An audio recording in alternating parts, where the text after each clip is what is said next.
안녕하세요. 비코리아 김정년 선교사입니다. 오늘은 성장하는 결혼을 위한 건축의 필수 재료에 대해서 공부하려고 합니다.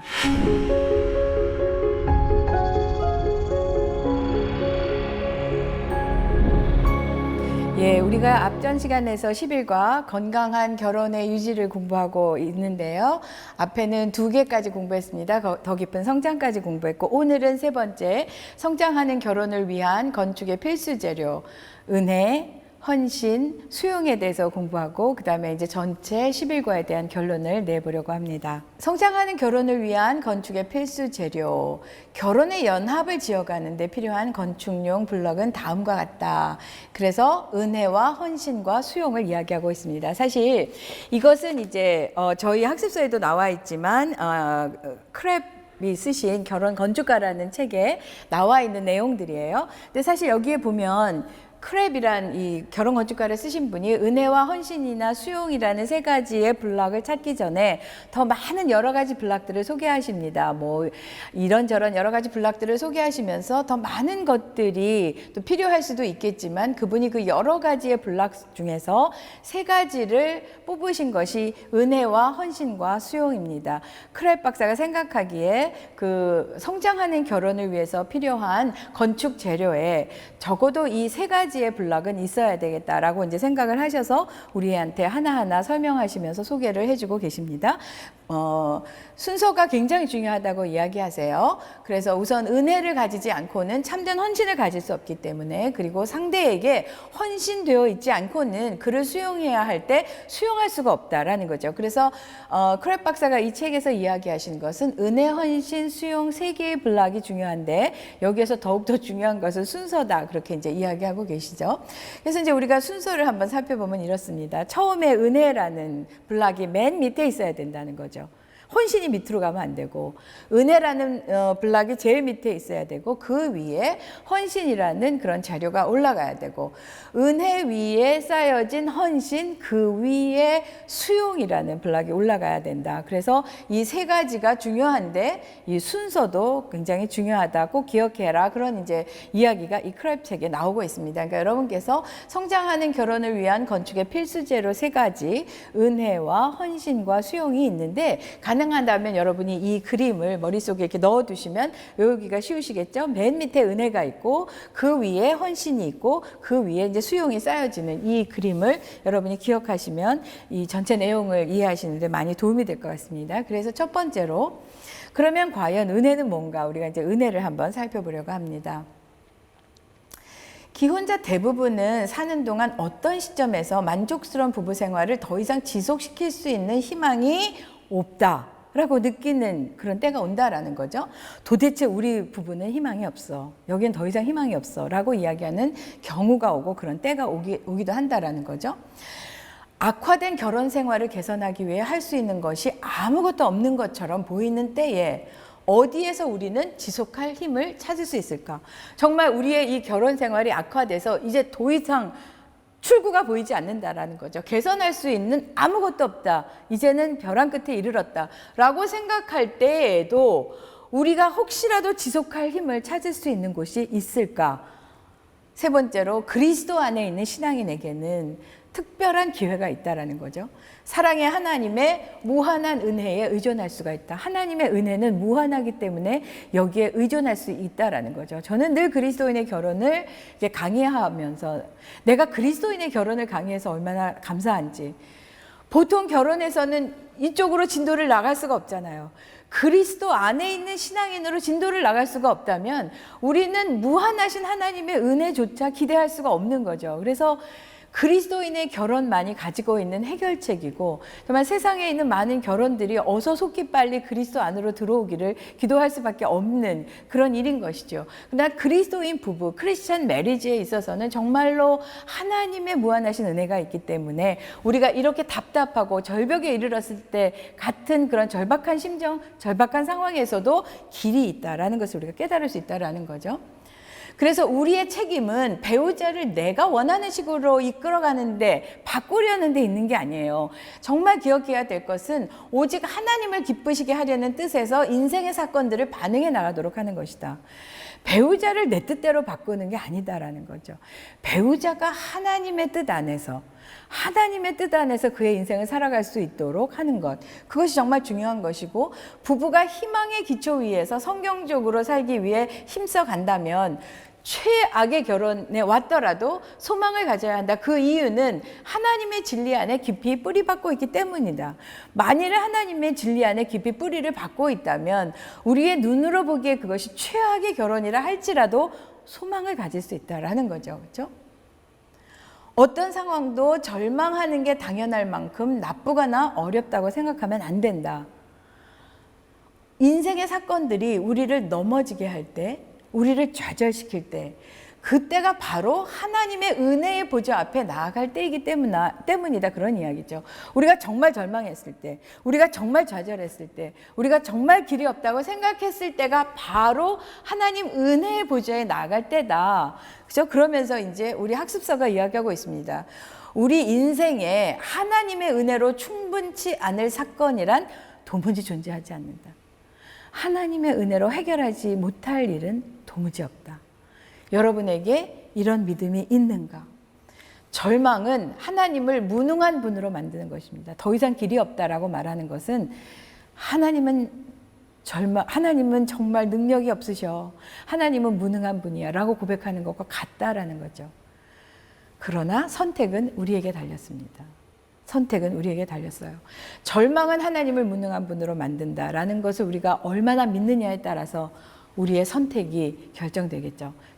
그렇기 때문에 우리는 우리의 선택이 정말 중요하다는 것을 아시고, 이런 것들을 다 배우시면서 정말 절벽에 이르렀을 때, 더 이상 길이 보이지 않을 때 우리가 나아가야 할 곳이 하나님의 은혜의 보좌라는 것. 그래서 이제 질문 1을 보겠습니다. 여러분의 결혼에서 만족스러운 관계를 이룰 수 있는 희망이란 전혀 없다고 느꼈던 때가 혹시 있으시면 그때 여러분이 느꼈던 바를 적으십시오. 이건 그냥 여기서 적고 나갈 것입니다. 여러분이 한번 적어보세요. 나중에 과연 그런 때가 있었나? 그런 때 여러분은 뭘 느꼈나 한번 적어보세요. 답을 적으시려고 하지 말고, 만약에 그런 때가 있었다면 이러이러한 때 내가 이런 걸 느꼈다, 이렇게 쓰시면 됩니다. 그런데 써놓으시는 건 정말 중요합니다. 나중에 설명드릴게요. 그 다음에 이제 질문 2를 보시면, 크랩이 말하는 그리스도인이 소망 안에서 살아야 하고 절망 속에서 살지 말아야 하는 이유는 뭐냐 그랬어요. 해답해 보시면, 아까도 이제 앞전에서 우리가 쭉 공부해 온 것처럼 그리스도인의 희망은 하나님의 은혜입니다. 우리의 희망은 하나님의 은혜예요. 하나님의 임재 안에는 절망이란 있을 수 없습니다. 그렇죠? 이건 여러분도 동의하시죠? 하나님의 임재 안에는 절망이란 있을 수 없다. 나는 배우자로부터 받은 깊은 상처들로 괴로워할 수 있습니다. 그러나 하나님은 나를 도우실 겁니다. 하나님은 나를 도우실 것이고 하나님의 은혜는 충분하다. 그렇죠? 그리스도인의 희망은 하나님의 은혜 안에 있고 하나님의 임재 안에는 절망이란 있을 수 없다는 것, 여러분이 꼭 기억하셔야 됩니다. 그것이 맨 첫 번에 와야 하는 은혜의 블락인 거죠. 이것이 바탕에 오지 않으면 그 위에 무엇도 쌓으실 수가 없어요. 일단 은혜라는 블락을 갖다 놓으셔야 그 다음 블락을 쌓으실 수가 있습니다. 그래서 성경을 잘 아는 신앙인은 은혜의 개념을 이해하고 있을 것이다. 그러나 대부분의 그리스도인은 상황이 변하지 않을 때 하나님이 그들의 삶에서 그분의 목적을 이루기 위해 더 이상 개입하지 않으실 거라고 생각을 한다라는 거죠. 여러분의 결혼에서 가장 변하기 힘들고 변하지 않는 것처럼 보이는 영역에 대해서 생각해 보십시오. 우리 크랩 박사는 하나님의 은혜에 의탁할 것을 제안합니다. 모든 그리스도인에게는 절망을 떨치고 하나님의 임재 속에서 나아가야 할 제사장으로서의 책임이 있다고 이야기하고 있습니다. 우리는 다 왕같은 제사장이잖아요. 이제 우리가 어떠한 절망 속에서, 어떠한 어려움 앞에서 이 절망을 가지고 하나님의 임재 속으로 들어가는 제사장의 역할이 우리에게 주어졌는데, 그 책임은 우리가 해야 된다는 거죠. 나아가는 일은 내가 해야 되는 거고 선택은 내게 달려 있다라는 거죠. 그래서 여러분이 은혜에 대해서 하나님의 은혜 안에는 절망이 없다는 것 여러분이 꼭 기억하시면 좋겠고요. 그 다음에 이제 그렇게 여러분이 은혜의 블락을 놓으셨다면 두 번째 헌신의 블락을 쌓도록 하겠습니다. 헌신은 무엇이냐? 아까 은혜가 맨 처음에 와야 되는 이유가 있습니다. 하나님의 은혜는 절망에 직면했을 때조차 희망을 주기에 충분하다고 신뢰했기 때문에 우리가 헌신할 수 있는 거예요. 이 은혜가 밑에 오지 않으면 헌신할 수 없습니다. 이 은혜의 블락이 나를 든든히 붙여주고 있고 어떠한 때조차도 어떠한 어려움 속에서도 희망을 주기에 충분한 은혜가 내 밑에 있다라는 신뢰가 있어야 우리는 헌신할 수 있는 거죠. 하나님께도 헌신할 수 있고 상대방에게도 헌신할 수 있다는 거죠. 그래서 은혜의 블락이 맨 밑에 와야 됩니다. 오늘 여러분이 확인해 보세요. 여러분 은혜의 블락이 맨 밑에 와 있는지, 헌신이 잘 되지 않으신다면 이 은혜의 블락이 어쩌면 깨져 있는지도 몰라요. 그것을 제일 처음 여러분이 점검하셔야 됩니다. 하나님의 은혜를 신뢰하고 하나님께 순종하기로 헌신된 사람은 순종하는 게 어렵지 않습니다. 순종하는 게 엄청 큰 기쁨이고 기회입니다. 어떤 기회예요? 믿음의 행보를 나타내고 하나님을 향해서 열정을 나타낼 수 있는 정말 좋은 기회가 되는 거죠. 무엇을 바탕으로 합니까? 여러분이 하나님의 은혜에 대한 전폭적인 신뢰가 있어야 돼요. 하나님의 은혜는 어떠한 경우에도 부족하지 않다. 어떠한 절망도 하나님 은혜 안에서는 존재할 수 없다라는 강한 신뢰가 있으면 순종하는 것이, 헌신하는 것이 여러분에게 정말 큰 기쁨이 된다라는 거죠. 그래서 이제 연습 문제가 있습니다. 질문이 하나 나옵니다. 크랩은 말하기를 진정으로 헌신할 수 있는 근거는 하나님의 선하심입니다. 하나님이 선하시고 하나님의 은혜를 믿기 때문에 이것이 무엇을 의미하는지 그가 말한 것을 여러분의 말로 한번 설명해 보시고 이 원칙의 예를 여러분의 경험에서 한번 생각해 보라. 그런 예가 나오죠. 한번 볼까요? 로마서 8장 28절입니다. 우리가 알거니와 하나님은 사랑하는 자, 곧 그의 뜻대로 부르심을 입은 자들에게 모든 것이 합력하여 선을 이루느니라. 여러분이 진정으로 이 말씀을 믿는다면, 만일 내가 하나님이 선하시고 그를 사랑하는 자에게 모든 것이 합력하여 선을 이룬다는 이 로마서 말씀을 알고 확신한다면 그때 나는 기꺼이 하나님께 순종하도록 결정할 수 있다. 하나님께 순종하는 것이 곧 남편에게 복종하는 것이요 하나님께 순종하는 것이 곧 아내를 아가페로 사랑하는 것입니다. 여러분이 이것을 하실 수 있다면 그 다음 헌신을 하실 수 있고 순종을 정말 기쁜 마음으로 하실 수 있다는 거죠. 왜? 하나님을 위해서 순종하는 것이 하나님께 무슨 유익이 되겠습니까? 하나님께 순종하는 것은 사실 나에게 가장 큰 유익이 되는 것이죠. 하나님이 이것을 해라 저것을 해라 여러 가지 명령하신 것은 사실 하나님의 순종을, 하나님의 유익을 위해서 우리에게 주신 명령이 아니라는 거죠. 하나님이 우리에게 주신 모든 명령을 우리가 따를 때, 순종할 때 그것이 우리에게 복이 되기 때문에 하나님이 우리에게 그렇게 하라고 명령하신 거죠. 그러니까 우리가 정말 이러한 하나님의 말씀을 믿고 하나님의 은혜를 믿고 그 위에 헌신과 순종을 쌓아 올린다면 이 헌신과 순종은 더 이상 힘들고 어려운 것이 아니라 정말 기쁘고 하나님께 모든 나의 열망을 보여드리는 그런 찬스가 되는 그런 아주 열망의 기쁨의 순간이 된다라는 것을 여기서 이제 크랩이 이야기하고 있는 것이죠. 질문 4를 하나 볼까요? 여기 이제 마찬가지입니다. 하나님의 선하심에 대한 해답사. 결혼을 보다 높은 사역에서 부르심으로 이해하고 내가 필요로 하는 모든 것이 그리스도 안에서 완전히 채워진다는 것을 참으로 이해할 때 그리스도와의 사귐과 그리스도의 이름 안에서 나의 배우자를 섬기는 일은 나의 깊은 열망이 된다라는 거죠. 나의 헌신은 이 선한 길을 따르는 기회가 되는 거죠. 어려운 것이 아니고 주님께서 내게 주신 기회가 된다.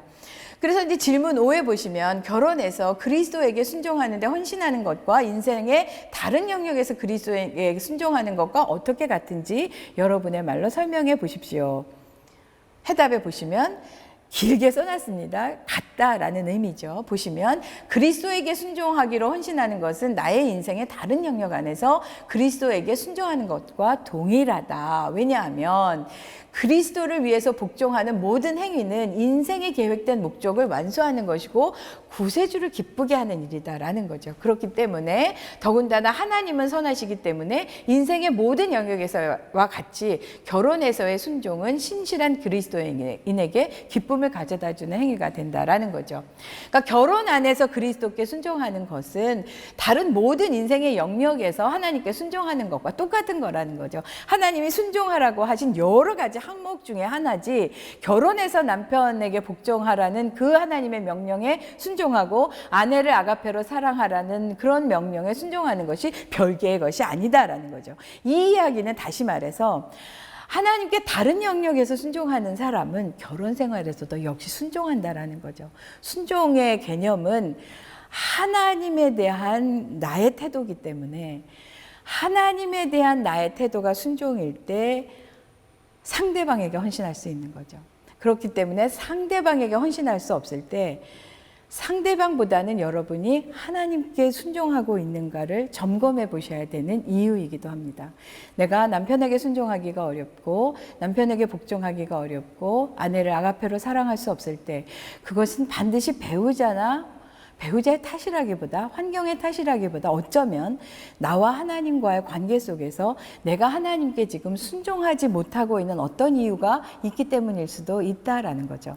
그렇기 때문에 그리스도에게 순종하는 모든 그리스도인은 결혼 안에서도 순종하는 것이 어려움이 아니다라는 것을 이제 알 수가 있죠. 그래서 이제 헌신이라는 것은, 참된 헌신의 기초는 하나님의 선하심이다라는 거죠. 하나님의 선하심, 하나님의 은혜라는 그 기초 블락 위에 쌓는 거기 때문에 참된 헌신의 기초는 하나님의 선하심이고, 두 번째, 하나님의 선하심에 대한 깊은 신뢰 때문에 헌신을 지킨다면 그때의 기분은 의무니까 한다라는 그런 생각이 아니고 자신의 깊은 열망을 수행해 나가는 그런 아주 멋진 그런 기분이 될 거다라는 거죠. 그리고 세 번째로, 결혼의 헌신을 지킴에 있어 기쁨이 없는 것은 배우자의 탓이 될 수 없다. 잘못은 내가 하나님의 선하심을 의뢰하지 못하는 데 있는 것이다. 제가 앞전에서 설명드린 것과 똑같은 맥락입니다. 어떤 그런 헌신을 할 수 없고 아내를 사랑할 수 없고 남편에게 100% 복종할 수 없을 때는 그것이 반드시 배우자의 탓이라기보다 어떤 상황이라기보다 어쩌면 내가 하나님의 선하심을 의뢰하지 못하고 그래서 하나님께 순종하지 못하고 있는 그 상황 속에서 내가 배우자에게를 향해서 헌신하지 못하는 그런 모습으로 나타날 수도 있다라는 거죠. 이 세 번째 요점을 여러분이 잘 기억하셔서 여러분의 결혼 생활 속에 헌신이 없을 때 이것을 한번 점검해 보시는 것도 좋은 방법이라고 생각이 되어집니다. 이제 세 번째 블락을 한번 살펴볼 텐데요. 수용이라는 블락입니다. 수용은 여러분이 이제 생각하시는 것처럼 받아들임이잖아요.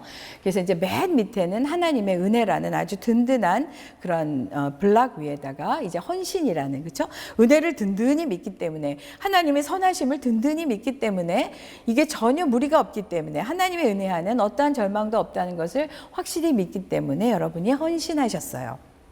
즐거이 헌신하셨어요. 그래서 이제 그 즐거이 헌신을 하고 있는 그 위에 여러분이 마지막으로 쌓으셔야 하는 블락이 수용입니다. 약간 어려운 개념이기도 한데 여러분 잘 설명을 들으시고 또 학습서에 나와 있는 내용들을 보시면 쉽게 이해하실 수 있어요. 이제 마지막 수용이라는 블락을 보도록 하겠습니다. 하나님의 은혜에 굳건히 서서 모든 상황에 하나님께 순종하도록 헌신할 때, 자, 여기에서 제일 중요한 단어는 모든 상황입니다. 모든 상황에서 하나님께 순종하도록 헌신할 때 배우자를 전적으로 수용하게 된다. 하나님의 은혜에 굳건히 서야만 모든 상황에 하나님께 순종하도록 헌신할 수 있고, 그것이 되어야만 배우자를 전적으로 수용할 수 있습니다. 그렇기 때문에 이 마지막 수용이라는 블락은 앞에 있는 두 블락이 정말 든든하게 세워져야만이 가능한 일입니다. 자, 보세요. 질문이 하나 있습니다. 질문 7에 보시면, 자, 이제 보면은 누구든지 배우자로 인해 기분이 상하게 될 때가 있어요. 그렇죠? 뭐 싸울 수도 있고 여러 가지 의견 충돌이 있을 수 있잖아요.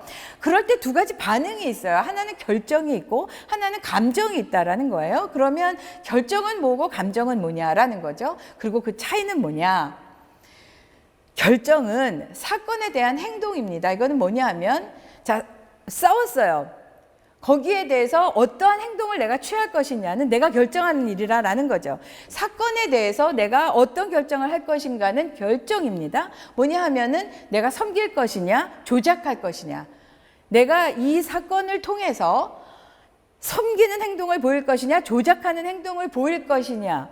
두 가지를 정하실 수가 있어요. 이거는 여러분의 선택이고 여러분의 통제 아래 있습니다. 그런데 감정은 사건의 성질이에요. 사건에 일어난 그 사건 자체의 성질인데 여기에서 중요한 건 유쾌할 수도 있고 불쾌할 수도 있습니다. 그 사건의 성질에 따라서. 그런데 이거는 자연스러운 반응이고 여러분이 꼭 기억하셔야 될 건 감정은 내 선택이 아니다라는 거죠. 감정은 내 통제하에 있지 않습니다. 그렇기 때문에 감정은 있는 그대로 받아들이시되 위의 결정은 여러분이 하실 수 있는 거다라는 거예요. 제일 중요한 겁니다. 이 수용에 있어서 여러분이 꼭 생각하셔야 될 건 결정과 감정이에요. 기분이 상한 건 사실입니다. 받아들이십시오. 그러나 기분이 상했거나 유쾌하거나 이것에 대해서 내가 어떠한 행동을 보이느냐는 여러분의 선택이라는 거죠. 배우자가 기분을 상하게 했어요. 의식적으로 섬김의 목표를 따를 것인지 나 자신의 필요를 채우기에 조작할 것인지 여러분이 결정하실 수는 있어요. 감정은 내버려 두십시오. 감정까지 여러분이 걱정하실 필요 없어요. 감정은 그대로 받아들이시고 그러나 그 감정에 대한 결정은 여러분이 하실 수 있다는 거죠. 그래서 크랩은 계속해서 수용이란 감정적 반응 이상의 것이고 배우자를 섬기려고 헌신을 고수하기로 결정하는 것 이상의 것이라고 합니다. 그가 말하는 수용의 경험, 이거는 뭐냐면요. 여러분 이제 크랩 책을 보면 수용은 감정 이상의 것입니다. 감정의 반응, 헌신을 뛰어넘는 용서를 기반으로 하는 것이 수용입니다. 그냥 오케이, 내가 너를 받아들이기로 해서 이 정도가 아니다라는 거죠. 용서를 해야 된다는 거죠. 배우자가 나에게 했던 어떤 행동에 대해서 그래 덮고 넘어가, 이것이 아니라 정말 헌신을 뛰어넘는 용서가 있어야 된다는 거예요. 두 번째, 진심으로 용서하기 위해서 여러분이 꼭 아셔야 되는 게 있습니다. 첫 번째, 배우자가 여러분의 기분을 상하게 한 사건에 대해서 올바로 평가를 하셔야 되고요. 두 번째, 이 사건들로 인해서 우리의 필요가 채워지지 않은 것이 아니고 단지 갈망에 저지당한 것을 여러분이 아셔야 합니다. 이것은 무슨 이야기냐 하면 질문 9에 잘 나와 있습니다. 필요와 갈망, 그 차이를 설명하고 이것에 따른 감정적 반응의 결과를 설명하십시오. 그랬어요. 결국 이겁니다. 맨 앞에서 여러분이 이제 공부를 하셨어요. 인간에게는 두 가지 필요한 그런 조건이 있다. 안정감과 중요감이 있다고. 제가 삼고에서 여러분하고 공부할 때 이 안정감과 중요감은 하나님께로부터, 그리스도께로부터 받는다고 했어요. 그게 영적 연합이라고 그랬습니다. 각자 배우자가 안정감과 중요감을 하나님께로, 주께로부터 받아서 충분히 채워진 다음에 그것이 영적 연합이죠. 그런 다음에 상대방을 조작이 아닌 헌신으로 섬길 수 있는 것이 정신적 연합이라고 얘기했어요. 꼭 여기서 기억하셔야 될 것은 안정감과 중요감은 그리스도께서 주신 것이기 때문에 이미 채워져 있습니다. 이건 배우자로부터 오는 것이 아니라는 걸 꼭 기억하십시오. 두 번째, 갈망입니다. 갈망은 배우자로부터 내가 원하는 것을 받고 싶은 감정이에요. 자, 필요는 주님이 채우십니다. 갈망은 배우자가 줍니다. 배우자로부터 받고 싶은 겁니다. 잘 보십시오. 내가 받은 상처는 필요가 아니고 갈망입니다. 여러분이 원을 이렇게 그리면, 큰 원이 있으면 그 안에 필요가 있어요. 요 필요는 안정감과 중요감, 이것은 주님께로부터 이미 받았어요. 혹시 채워져 있지 않더라도 이건 주님께로부터 받을 수 있는 것입니다. 그 겉을 둘러싸고 있는 갈망, 배우자로부터 내가 원하는 것을 받겠다라고 생각하고 있는 그 감정. 부부가 싸워서 감정이 상했을 때 꼭 기억하셔야 될 것은 상처받은 부부는 요 안에 있는 안정감과 중요감이 아니라 내가 그냥 배우자로부터 내가 원하는 것을 받고 싶었던 그 겉의 원, 갈망에만 상처가 온 것이라는 것. 여러분이 꼭 기억하셔야 됩니다. 그래서 여기에서 생각하셔야 될 걸, 필요는, 그죠? 안정감과 중요감은 이미 하나님께서 채우셨어요. 요건 배우자가 상처를 줄 수 있는 영역이 아닙니다. 왜? 배우자가 채우는 영역이 아니기 때문에. 배우자가 기분 나쁘게 했습니까? 필요를 건드린 게 아니에요. 필요는 하나님이 이미 채우셔서 상처나지 않았습니다. 갈망이 상처났어요. 갈망만 깨졌어요. 상처를 준 배우자를 용서할 수 있는 이유입니다. 여러분은 상처를 받았을 때 여러분의 필요까지도 상처를 받았다고 혼돈을 합니다. 아니요. 여러분의 안정감과 중요감은 여전히 건재합니다.